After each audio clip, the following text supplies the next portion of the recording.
Hey, it's Mirna from Trainer's Toolbox.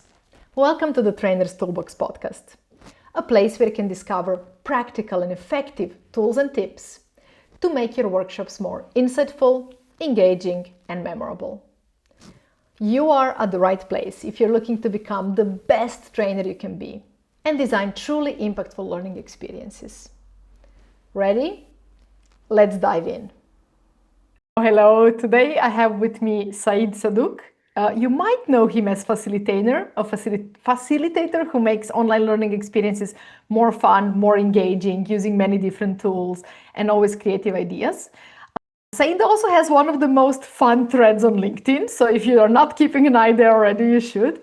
And he's supporting other facilitators, myself often included, in doing better job as facilitators, especially in the area of virtual training, making them more engaging, making them more colorful, bringing in more surprises and better tools. Now, Saeed has a lot of skills you can learn from, especially tech-related and making facilitation more engaging. So I do invite you to also keep an eye on his work in all these other areas.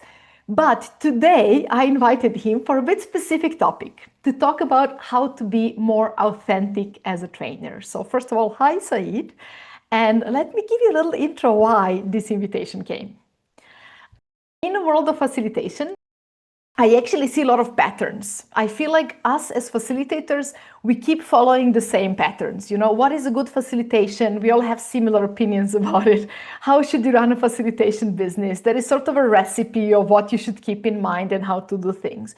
And I think facilitation is a wonderful field. It's very positive, agreeable, friendly. Everybody likes to support each other. I don't feel like it's in any way negative. I think it's beautiful. But at the same time, I feel that also sometimes leads us to maybe too much alignment almost, if that makes sense. And in some way, that when people stand out as facilitators, often they will stand out by trying to do things better or having more experience or pushing deeper into the conversations, but always in a bit similar way, in a bit linear way. In other words, I feel like we're all playing the same game according to the same rules. So I'm kind of just trying to play it better. And then comes you, Saeed. And in my words, you say, hey, I'm actually playing a different game. I'm making up my own rules. I'm doing facilitation my way. I'm doing business my way. And honestly, I love it. Like, I love doing things my way. I love seeing others doing things their way. And I think you really make it work, but you make it also in kind of different, authentic way in which you show up. So today, that's why I want to really dive into this topic. And my first question for you, to finally give you the space and hear your view on this, what would you say being authentic as a facilitator or as a trainer means for you? Hi, first of all, thanks a lot for having me, Mirna. Exciting topic. I think for it's like kind of the definition of authenticity, right? So people say, yeah, just be yourself, whatever that means. For me, it's whatever feels comfortable for me, right? If I don't have to pretend to be, just as you said, or follow the rules anyone made up and said, okay, this is the framework how you can be a great facilitator, trainer, or whatever. For me, it's maybe just the other way around. Okay, what is kind of in my comfort zone? Oh, yeah, people say you have to step outside the comfort zone, but it's very cozy inside the comfort zone. So let me enjoy that one first. And invite people to my comfort zone rather than trying to step out of it and see what's out there. Yeah, and without trying to, how do others do it? And I want to be just like someone else. Why? I don't see the point of that. And the more we try to do that, the more generic everything gets. If we're all doing the same workshops, the same trainings, even like hosting a meeting in the same way. Why do you need me? I mean, you can pick anyone as a facilitator or as a trainer. You don't need me if it's just about, okay, we do A, B, C, D, and then it doesn't matter whose face is like in the spotlight at the moment. It doesn't really make any difference. And for me, this is just very, very exhausting to try to do and this. it gets boring really fast. It gets It's like, not it gets boring, but it gets boring for both, at least I think. So yeah. I because I'm somewhere on the spectrum, right? For me, things get boring very, very quickly I get bored by my own stuff. So I try to come up with new things to entertain myself and keep things like fun and moving forward. But I also think this is something for for the participants, for our trainees, where it can get very bonkers. Or it's yet another training. It's the same thing. It's just the face changes. And nowadays, I mean, I'm a freelancer, right? Or people are solopreneurs as freelancers, as trainers. I don't want to actually stand out, but I think it just supports it to stand out. So when people recognize you, people remember your name, even if they pronounce it like wrong sometimes, but well, that's okay. So yeah, I think that's for me how to be authentic, how to be more, or what authenticity means to me, or how to be authentic if people can say, oh, Miana, of course, and not what was her name again, from that one training that looked like every other training. Kind of making things memorable in a way. Cool, makes sense. Exactly, yes. Cool. And I think maybe one of the misconceptions about authenticity is that you kind of, you are or you're not. It's like binary thing. You're totally authentic or you're kind of going with everybody else's scheme and plan and you're not really being yourself. And I think in reality, it's many shades in between. And I think for all of us to become more authentic in life or in training, it's sort of a journey. And it's a journey of learning and experiences. What do I actually like? What is my comfort zone? Where do I actually shine? Where do I not?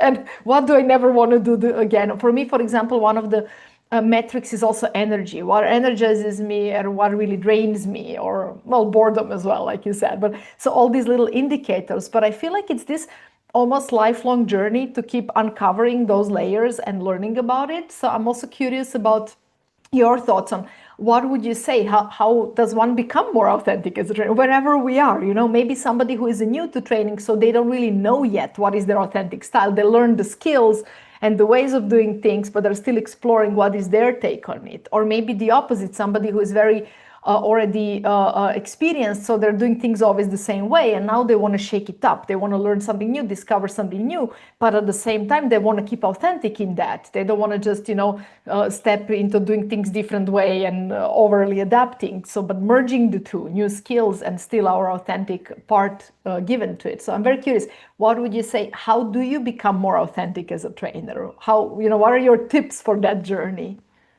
So please don't follow my advices. First of all, because there are things that work for me. If you, getting advice from someone else how to be yourself, that's kind of ironic, right? So do this, this, and this, and then you are yourself. That's actually the opposite, right? Anyhow, me personally, I haven't read like a single book about facilitation. People are always sharing, oh, this is the one book you have to read, and I read this 20 books last week. I haven't read like a single one of them. And maybe this is my advantage because I'm not biased by, oh, this is like this is the blueprint and I have to try to figure out how to put myself into it. When I started, I just started. I will do something and I will call it a workshop. I'm not even sure if it is a workshop, but I will do something online with other people and whatever the idea was. And I learned from that, from just trying out things. Oh, that was fun. That worked. I didn't expect that. People liked that part a lot. And and the more often you do it, the more you will figure out about yourself, what is actually authentic and what sticks, and what is fun for you, what is fun. It's not about fun, but I mean just what's enjoyable and what kind of makes sense for yourself, and for just a lot of experimenting. So maybe I wouldn't experiment with like clients. So if I get paid a lot, like a lot of money, let me just try out something totally new and have, no, maybe not then, but there are other ways to just try things out. Everything is free nowadays. If you want to try out something, you just set up a Zoom meeting and invite people. Right? Hey, I'm just doing this one thing about whatever your desired topic is, and people will join. First of all, they get what they paid for. They didn't pay anything, right? If it's just something like a free session, which takes away a lot of pressure to say, oh, Yeah. let me try something. And if it breaks, it's also fine, right? And even telling people, hey, this is an experiment. I'm just trying this out, and people will give you feedback. If you ask them, or they will just share, oh, this was great, or I didn't like that, or whatever the feedback at the end is, and you can always pick which of these things you actually care about. Oh, yeah, this was maybe nice feedback. I will try to implement it somehow. And other things, yeah, this is maybe just an opinion, or yeah, it's okay, but that's not me. And I think from there you can just work your way forward to finding your authentic self, rather than sitting down with a piece of paper. Oh, who am I and what do I do? And then you have like a concept of yourself. Maybe it works for others. That's why I said don't try to follow my advice. It's just sharing personal stories. And for me, it worked out great to a certain way where I get invited to your podcast to talk about it. So I did something right, obviously. Yeah, but I hear also, before you were saying all this about that in a way for you, that's to be authentic, it's about being in your comfort zone and creating that zone that's safe and positive and that suits you. But I also hear you now, stepping out to experiment and then bringing stuff back into that comfort zone and kind of poking here and there and jumping out of it. But then ultimately, I don't know, I see it a little bit like if comfort zone would be this beautiful living room that you decorated exactly the way you wanted, then all these little experiments are times to go out, get something new that you bring in, a new piece of furniture that you bring into that space, yet with the goal still to set it up in the way that you feel it's optimal for you in a way. Yeah, to that analogy, exactly. I mean, yeah, it is my comfort zone, but there are still white spots. I don't know what to put there, or maybe I have no idea. And then you get inspiration from your own experience, or also, of course, don't try to imitate anyone. But a great thing, we both do this, and we attend online sessions from other great facilitators or people I don't actually know, and I just join to see, just to see how others do it. I'm not trying to copy anything, but sometimes there is just a small thing that, oh, that would work for me, or I could try, I would feel comfortable trying out this activity or the way she or he does his intro, because I don't never know how to do this or how to facilitate certain parts that I struggle. Let me just check how others do it as a participant, right? So it's just changing perspectives. And when that feels like nice to me as a participant, okay, if I enjoyed it as a participant, maybe with my own creativity in our spice it up a little bit or make it fit like my authentic self, I could do something with it, and I will either try it out actively, but okay, today I will try out this one thing and see how it works, or you just adapt things like naturally. So doing it over, and at one point you will not think about it anymore. And when you don't think about how to do things, I think this is also like part of being authentic. It's just, I don't have to process it logically. It just intrinsically like this. It just happens. It feels like a coat that fits, You try it on somebody's session and you're like, oh, this one is for me. And then keep it on. Yeah. Exactly. Yeah, I like that. I think exposure to other styles, to other kind of ways of doing things, tools, ideas, it's really, really important. But I think it's also really nice sometimes to honor that back. And when you actually learn something from someone, to just kind of go back and be like, hey, actually, this was a great idea. I'm doing something similar in my workshop now. I made it this kind of twist because it's more in my style, but I just wanted to share, I love that idea. I think that's also a way to honor people when we are learning from them. And maybe it's not always a good fit, but I think often it's actually something that's easy to miss to do, but it's actually a nice thing to do. I always try that. So sometimes we forget to do these things because we are human. It's never like with bad intentions. But sure, if I attended any of your sessions, and I attended some of your sessions in different communities that you hosted, or when I watch podcast episodes or other things, and I like to reach out to people. First, sometimes it's just very well done or something, just giving people feedback, because I would be happy if someone just reached out, hey, I really liked how you did this one thing. Even if I don't take Yeah. it for myself, it's not for me, but giving you confidence in it, well done, Yeah. fits for whatever you do, right? Yeah. And in general, credit, what is the saying, credit to where credit is due, or whatever. So Yeah. Yeah. just telling people, this was one thing I learned from you. Thanks a lot. Worked out great with my Yeah. last client, or I will try to, or do it somehow, or maybe you have a question. So, oh, how would you do it? Like this and this. And Yeah. people are always very, very supportive, especially in our, facilitator Yeah. or L&D community. People are always, I mean, that's kind of our job to support others, right? So, Yeah. And passion usually. Yeah. yeah. Yeah. Love that. Who doesn't like that? If they, oh, whatever you did, I really like it, and I will be using it, and people are, Yeah. I learned from you. Woo. yeah, this No. same thing for us, right? If someone tells Yeah. me, Yeah. I this one thing, for me mostly it's like, or tools or so. Oh, this one tool you mentioned there, and I looked it up and I tried it, and thanks a lot. Oh, awesome! This wasn't my intention, but if you picked Yeah. it up and you used it, awesome. Yeah. Yeah. Yeah. Feels like a compliment to a It point. Yeah. it really Cool. is, yeah. Well, quite actually related to that, I'm also curious about how do you know what works? And let me just clarify what I mean here a bit.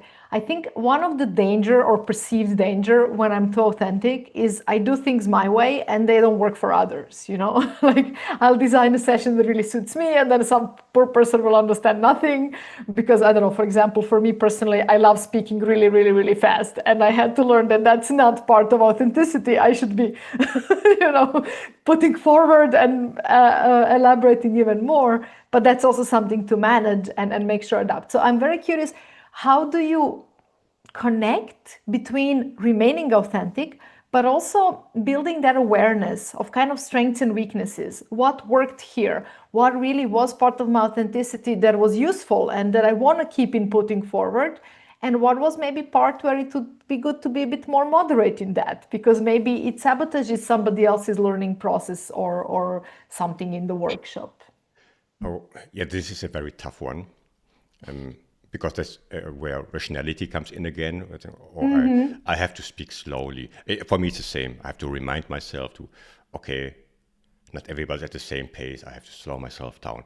One other example for me is I when I'm in the flow, I just assume people know what I'm talking about, and I just start in the middle of something and then move forward. And oh, actually, they are lost like from the very beginning because they never got context and other things.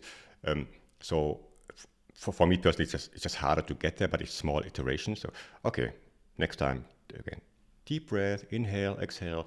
Try to do the little, people have these little techniques of, okay, you just pause for 20 seconds or so, which is super hard for me to just pause and let people think. I hate silence, like in my sessions or when I do something. I know it's wrong, right? Go shut up and give people a little bit of space to actually answer your question. And so, but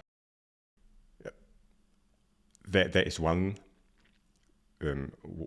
what helped me a lot in figuring out of what works, what doesn't work, and so with a little bit of context, when I facilitate, I'm focused on trying to deliver whatever it is, or trying to get to whatever the desired outcome is, right? If it's training or workshop or just a regular session, it doesn't really matter.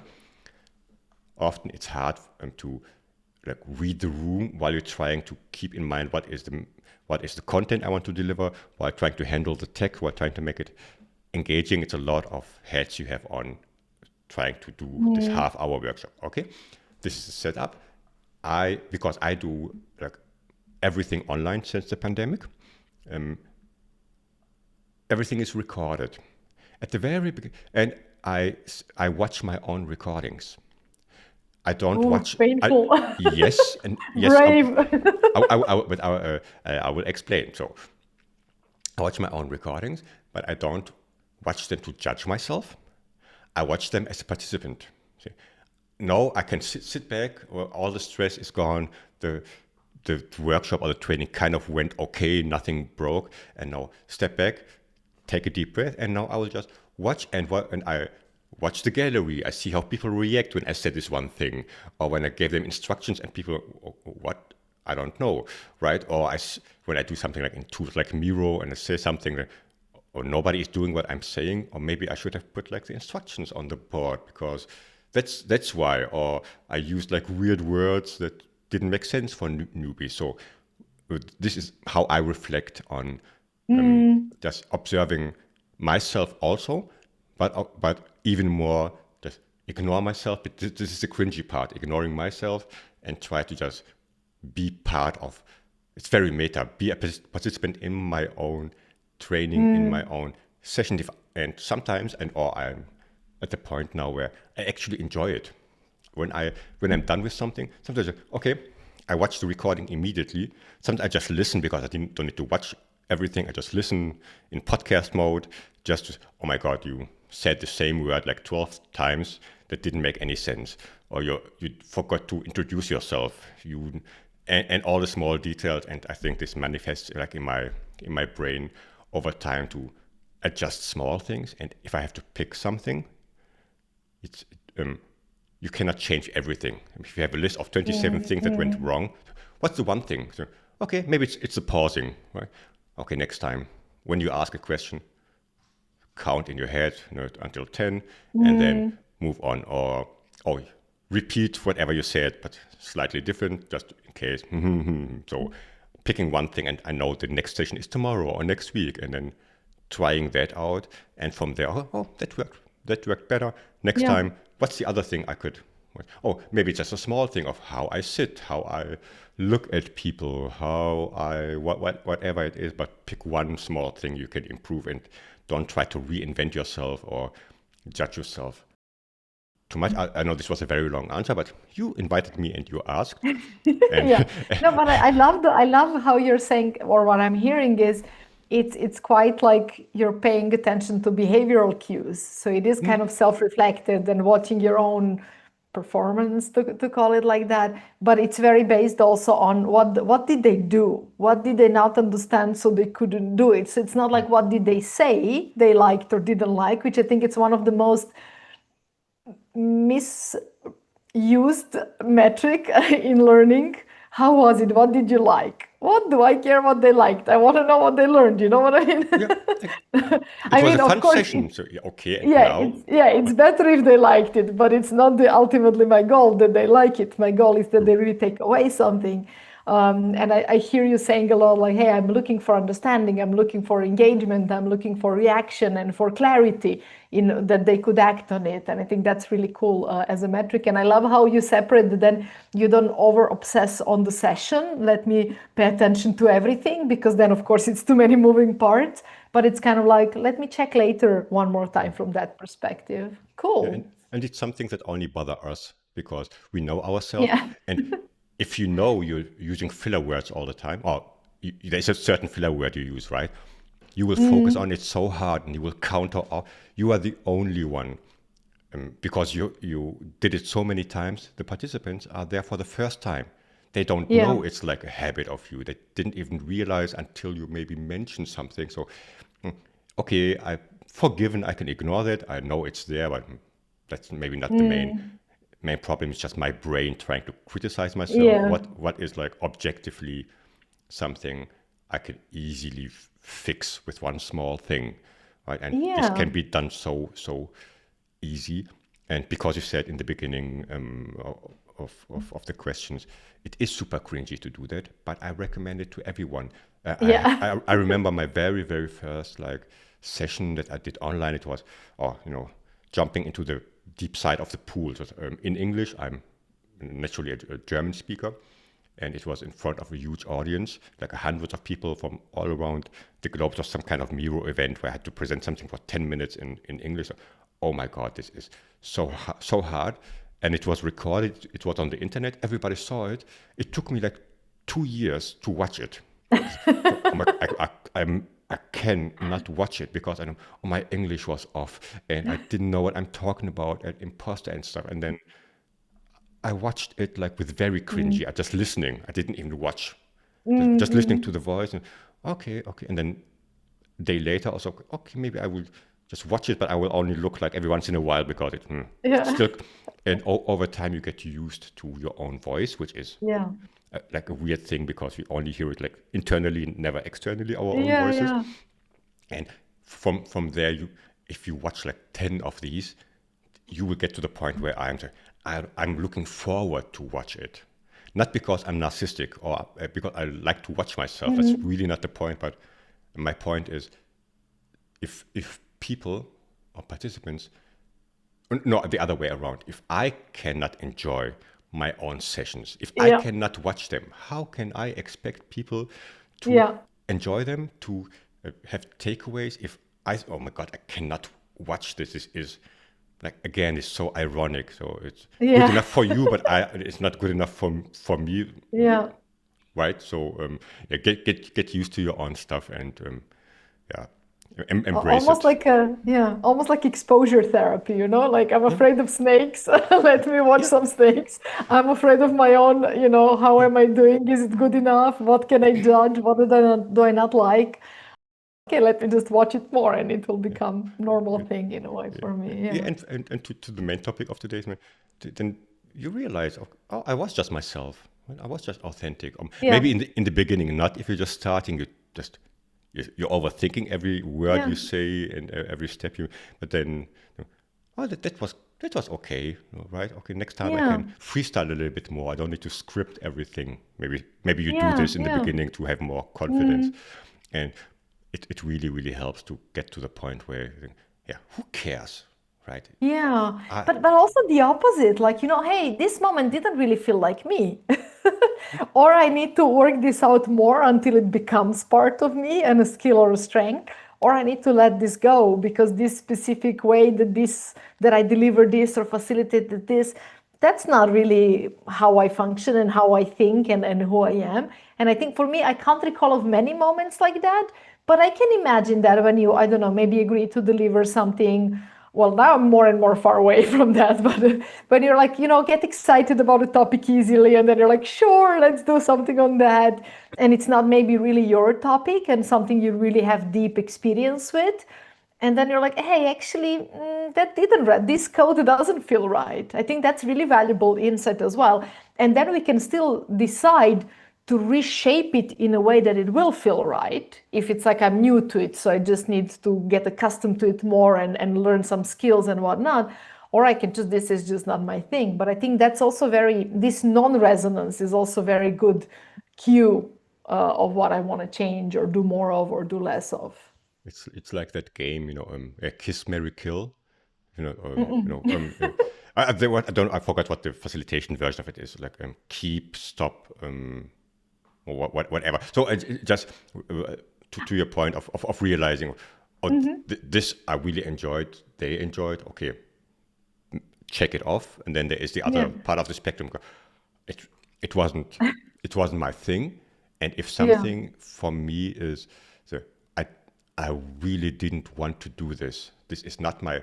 It can be the topic. Or I don't want to Mm. facilitate something about leadership. I can Yeah. facilitate, but it's just not my topic, and I Yeah. don't feel comfortable. I think like everybody knows everything, and this is the one to kill. So, yeah, I don't have to do it. But Yeah. but how do you get there? I had just had the conversation the other day with a small nephew where um, children are picky with eating, and I think he try this. You don't have to eat it. Just try, and then if you like if you tell me I don't like this, fine. But no, Otherwise, you just oh, Yeah. maybe I Assuming should. again. Yeah, assuming exactly. Or maybe I should. Maybe I shouldn't. Why should I think about it? I just try it out in a safe environment, and this could be just one of your own free sessions, or there are Yeah. like there are formats where you can try out things, or you just create like a concept. I don't know how to deliver it like in my own voice. I would have to do it in someone else's voice or with someone Yeah. else's framework. Okay, I can do it if I get paid. If I have to pay the rent, yeah, of course I can Yeah. do it. And maybe for them it will be okay. So okay, yeah, Mm. other people's standards. But for me, yeah, it was too stressful for me to get there. I rather do the things that I like and enjoy and just turn on the camera. And I don't mean I don't need to prepare, but this is something that is just there already. It's again not this rational thing of I have to, or what was the order of things again? I have to say something to make it make sense for them. No, no. If it works for others to do it like that, go ahead. Again, never follow my advice. Just sharing my way. Yeah. Yeah. So you have no one to blame. Never follow other people's advice. Do your own thing. So it's your responsibility. I like that. Yeah, of course you can follow other people's like advice or recommendation, but only if they make sense to me. Yeah, and if you test it and Yes, and sometimes maybe it feels like it doesn't make sense, but once you try it, and then but if I add a little bit of me into this and I do it a little bit different to make it like match and flow, okay, I maybe can. I don't say like don't listen to anyone and just do your own thing. Just pick whatever supports you, and everything else.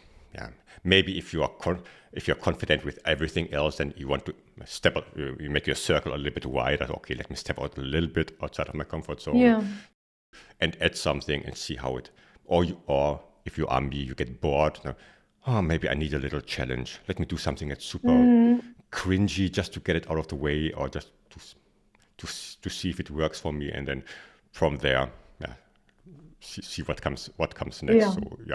Yeah. So to poke the bear and see what comes next. Exactly. Speaking of poking the bear, I think one topic that goes really hand in hand with authenticity is courage. And I think often when we try to be more authentic, we don't feel like, oh, that's such a courageous thing to do, because it's not like, it's not like we're going to do this dramatic thing. It's more like we're going to just own our stuff and show up in an authentic way. But I do feel it comes with many bold choices. And I'll give you an example. I think it's not a bold choice if you get invited to do, I don't know, workshop on leadership, you never do it, you hate it, easy to say no. But then what about when you get invitation to do this thing that's a bit different than what you are really passionate about, a tweak, and it's kind of close enough. And like you said, it pays the rent, but it's not like really what you want to do, but it's kind of like not big compromise.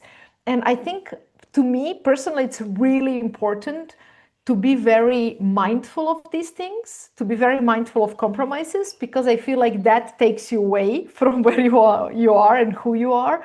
And it drains a lot of energy eventually. I like to call it like mercenary jobs, the job. Or going into the mine. That's the saying with a friend of mine, a trainer. Like he likes to do this kind of like well-paid big projects, not so passionate about, but then has a lot of freedom in other aspects because of that. But he always calls it like, this week I'm going into the mine. And I'm like, I'm never going into the mine. So I'm very curious on your take on this. Like where does that, how do you make these bold choices? Do you think they're important? Because I think it's a bit of my personal tweak that I think they're so important. Not everybody sees it like that. And how do you, how do you really follow up? If we say this is authentic, I know this is what I want, I'm sensing that this is a thing for me, but it's difficult, or I'm sensing this is not a thing for me, but it's difficult to say no. How to stay true to these choices? How to bring in a bit of that boldness into the action? This is a tough one, because I'm not a fan of making decisions like in general. This again, if you are somewhere on the spectrum, so things can get very overwhelming very quick, and you start to overthink everything and what can go wrong, and you have all these scenarios. It will never happen, right? It will take longer than just doing the thing and figuring it out. I think it also depends on where are you in your journey right now. Maybe in the beginning, if it's my first year of trying this out, maybe as coming from a corporate world where someone told me what the topic is, I have to do the training about whatever the tool or whatever the thing is. I don't have much say in that. I'm a trainer. I'm not a trainer for this one thing, and then the rest of the year I'm free, right? So my point is more of, okay, maybe in the beginning it makes sense to say yes more to things, because you will be surprised where they lead you.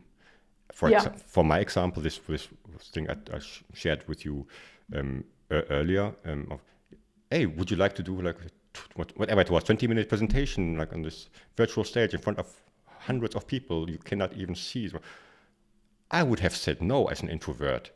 So, oh my God, never ever. So I will not sleep for 3 days. But I'm so happy I did it, because this way I figured out, like afterwards, getting so much positive feedback, even though I thought it was total crap, right? And then people reaching out, people connecting, saying, oh my God, this was all the things you shared. And, really? So you actually like that? Okay, then I start to like it, because I was more like worried about the overall thing, maybe not about the topic itself. Okay, let me dive deeper into this. And then I started doing my own Miro workshops and Miro sessions, because I said yes to this one opportunity. Of course, as we said before, then the other way of, especially in your early days, or like in the first year or however, yeah, I said yes to this, and it didn't work out, or I don't know what to do with this. It doesn't match everything else I'm planning to do. Then, yeah, but I said yes once, right? Fool me once, right? I wouldn't say yes to it again, like in the same format that scared me the first time already. But no, I know. I learned something about myself, and I learned how other people like perceive me, how they see me.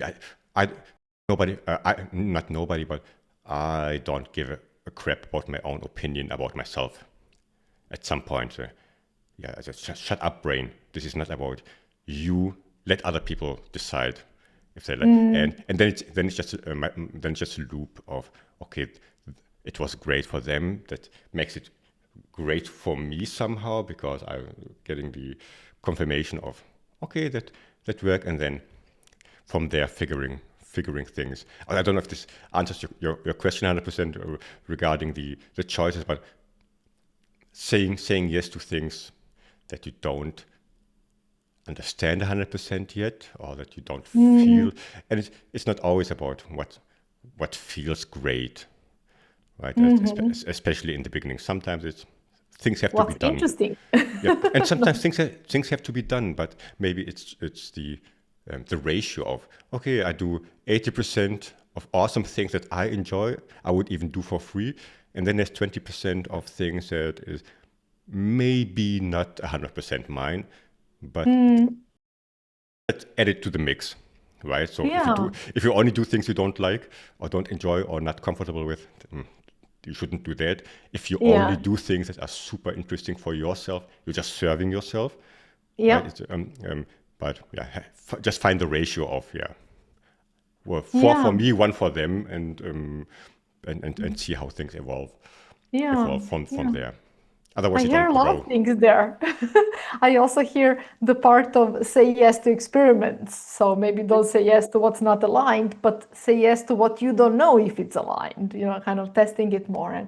And then also this, I love this, not then you're just serving yourself. So that tells me also kind of maybe the decision sometimes when I'm doing something, it's also goal oriented and not just authenticity oriented, but like, what am I trying to build here? What am I trying to contribute to? Even if it's not totally what I would maybe want to do, or not in my living room, not in my comfort zone, maybe it is something where I want to push or create something. I think this is also like a business decision sometimes. It really, if you're like someone who does internal facilitation, I mean, there is no like business. You get a paycheck and that's fine, right? But if I have to do my own work, sometimes it's stepping in front of a new audience, right? Yeah. You don't know what they see in you. This had nothing to do with the topic, right? Maybe it is. Let's just keep the example of the leadership thing, right? I have no idea how leadership works. It's just not my. There are enough trainers and facilitators who can support you in this. It's not me. But if I do this every once in a while, so okay, I'm doing this one topic that I'm only 30% comfortable with, but I'm stepping inside in front of an audience or participants. Maybe it's the way I do things, regardless of the topic, that can lead to something else that will again be fun for me. So, I joined the leadership thing, but do you also do something in Miro? That is an example. Yeah, sure. Okay, now we are connected, and you judge me maybe, or you by the way I deliver, by my authenticity to stick to the topic of today, by the tools I use, by my language, my humor, whatever it is. Oh, I can imagine he could also do something totally different. Okay, and that's you never know how things come together. But if it's only always for the same people, always the same topic, then I will be the Miro guy. I don't want that. Right? I don't want to be associated with a topic or with one tool. In my case, it's just often it's tools. You don't want to the same. So, okay, just having one topic and your name matching together. No, that's not what defines me. Right? The tool can change, and it will sometime. Methodologies will change. Or today it's whatever. Today it's Scrum. Then Scrum is dead, or it dies every week, and then it will be something new, and then I'm out of business. No, I'm using these opportunities to grow, like my skills for myself, like my soft skills, and also confidence in general, and then maybe someday it doesn't matter anymore. Maybe someday I just love to facilitate. Give me a topic, or I don't care. It's just more of the thing itself, rather than sticking to a certain topic or a certain bucket, only do these certain things. Yeah, right? So that's a whole new topic opening there, both on a niche, how much to niche or not, both on variety, how much don't to get me started. Don't. Yeah, it's like, ooh, a new episode coming. Next time. Yeah. For authenticity, there was one more thing I wanted to ask you, because I feel like, we glorify authenticity sometimes a little bit. And it's kind of like, just be yourself, everything will work. At the same time, we have a lot of fears related to it. Kind of like, I shouldn't fully be myself, because then they will not accept me for this role or whatnot. And I feel like both is true and neither is true. Like authenticity in many ways serves us and helps us in our success or in doing things well. And in many ways, it makes things more difficult. I have a friend, she used to say, like, if you say this is your value for any, value that you name, I will ask you, how are you suffering for it? And if you're not, it's not your value. Like if you don't have, it's a mean way of putting it. It's a bit of a slap, but it's like actually there is something to it. So I'm also very curious for authenticity. How do you see it supporting your success in terms of whatever business facilitation, and how do you see it making things more difficult or more complicated, like staying authentic? So if you go like, I don't know, a few years back, 2 years, 3 years, I had random conversations with people. Like I'm mostly like on LinkedIn. I sometimes connecting with. That's how we met. Probably I cannot remember. Yeah. Probably it was a few chat messages, and then here we are. And there was one thing that a few people told me after like joining some of my sessions, that I have done like for the very first time. I was just doing it for a few months, and I was just online, like doing this LinkedIn thing and a little bit on YouTube, or maybe for a few months or so. And people kept repeating, "Oh, I love your brand." I said, "You love my what?" I don't have a brand, right? But and seriously, I think, okay, who gives a crap about my own opinion about myself? They think, or they saw the brand, and the brand is this, or just you being yourself, you just having fun, you just it looks like you really enjoy this thing, and and then all the others, and then your humor, and the creativity, and all the other things. And this is how this authenticity supported me. I was just having fun. Seriously, I was just, okay, I'm bored. I will put a free session about whatever it is, just to entertain myself a little bit, just to be amongst people, especially since I started like this whole thing during the pandemic and lockdown. So, okay, every human contact is like welcome, and from there, like it developed that way, that it supported me, and it built, and this whole brand thing built itself without me doing anything actively. Right? I was just myself. I was just having fun. So this is how it supported me to get to the way where I am right now. And I realized I don't need to change that much.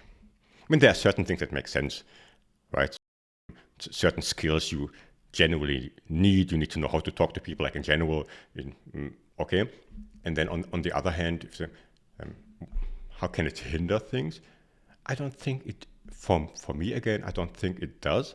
Because if you think, this silly guy who's doing like stupid jokes in his workshops and everything is like, I don't know, popping up and everything is colorful, that's not serious. Yeah, but there are like 2 million, if you type facilitator into Google, you find 2 million people. Go pick one of them. I'm just not the one for you. And that's totally fine. I'm not, I don't feel offended or anything. Okay, this is not a match.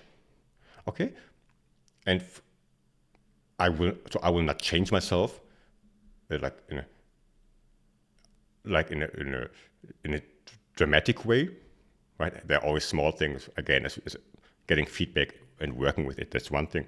But I will not change like my whole self. I'm 42 years old now, just because someone wouldn't like to work with me. Okay, I can recommend you someone who will do the thing they read in a book, like and with a PowerPoint, if that's your thing. Awesome. Or who do it in a, whatever that means, in a more serious way, in a more corporate way. It just, this is not a match for me. So yeah, it doesn't really hinder me, and it shouldn't hinder you, because you cannot adapt to anyone.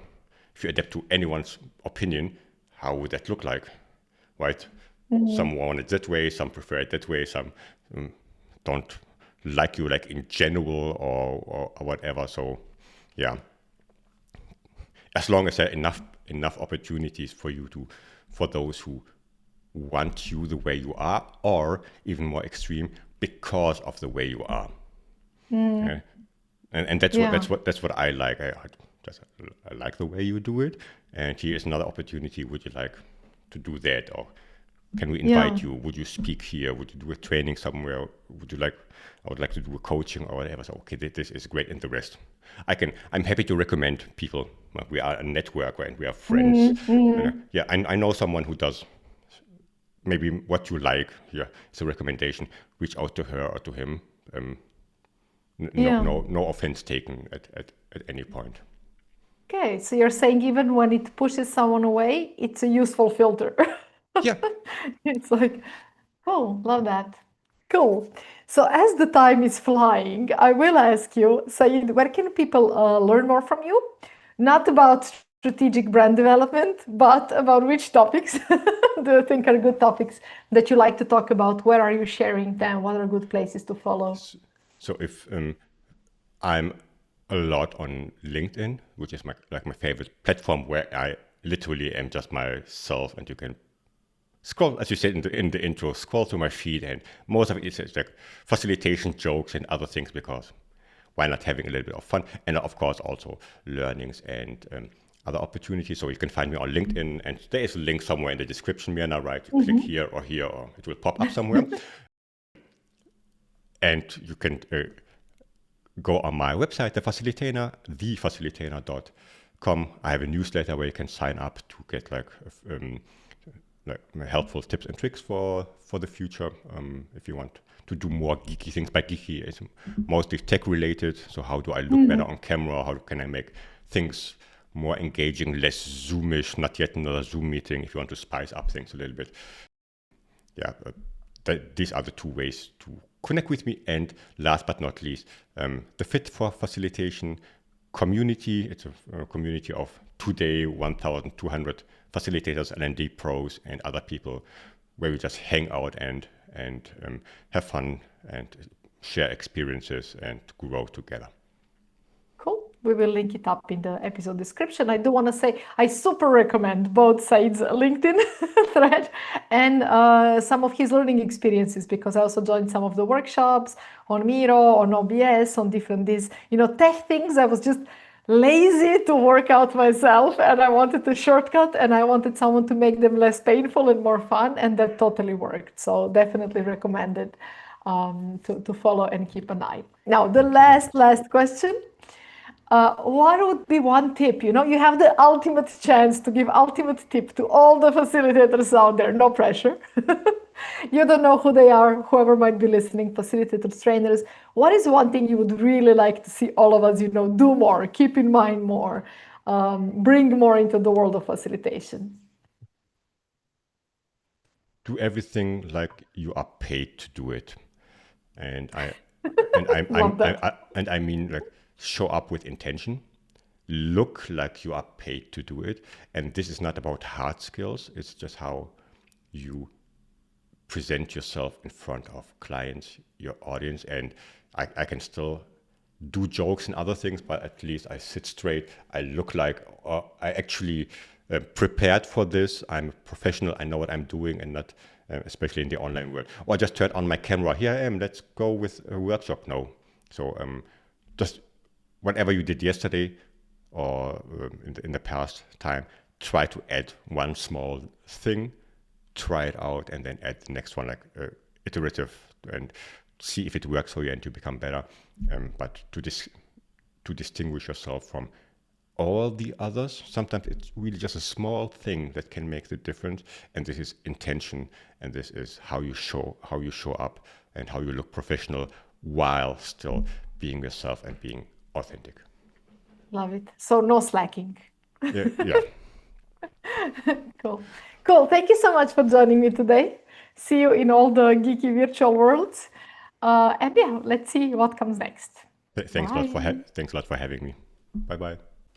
Thank you for exploring this topic with me. I hope you found some exciting ideas and valuable tools that you will use already today. Remember, they only work if you put them in practice. But then they make all the difference. If you enjoy Trainer's Toolbox podcast, do leave a rating and review. It does mean a lot. And if you haven't done it yet, click on the links in the episode descriptions and discover free materials and valuable resources to dive in deeper. See you in the next episode or at Trainer's Toolbox newsletter.